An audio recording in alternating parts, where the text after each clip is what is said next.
KYIV, Canada will send $5 billion in aid to Ukraine using funds from seized Russian assets. Prime Minister Justin Trudeau said Monday at a Peace and Security Summit in KYV. Trudeau and a dozen other world leaders are in the Ukrainian capital to mark the third anniversary of Russia's invasion, where support for Ukraine to end the war on its terms and with its territory intact remain strong. This is not a conflict Ukraine wanted, provoked or asked for in any way, Trudeau said at the summit table.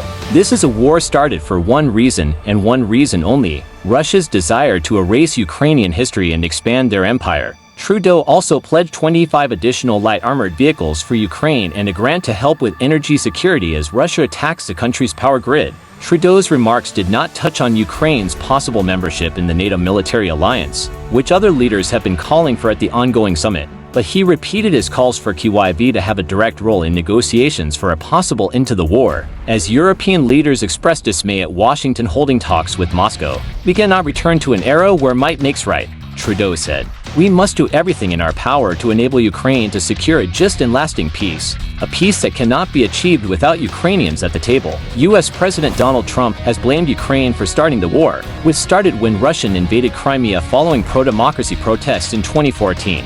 Followed by Moscow's full-scale invasion, which started on this day 3 years ago. In addition to the 25 new Law of 3 vehicles, Trudeau is pledging to armored combat support vehicles for Ukrainian troops, who will be trained in Germany shortly to use the machines. He says Canada will provide for F-16 flight simulators in addition to systems for the fighter jet that were recently delivered to Ukraine. The new $5 billion in funds is the first installment of revenues from frozen Russian assets, after years of Ottawa promising to forfeit holdings associated with Russia's government and its oligarchs. Canada has been pushing Europeans to forfeit Russian funds held in frozen European accounts, or at least the interest accrued since the full-scale invasion. Trudeau says Canada will continue training Ukrainian troops, so that Russia will not be allowed to end the world order that upheld sovereignty for many countries for decades. Once a just peace is secured, Canada stands at the ready to work with our partners around the world to provide Ukraine the security it needs for the peace to last, allowing it to recover, rebuild,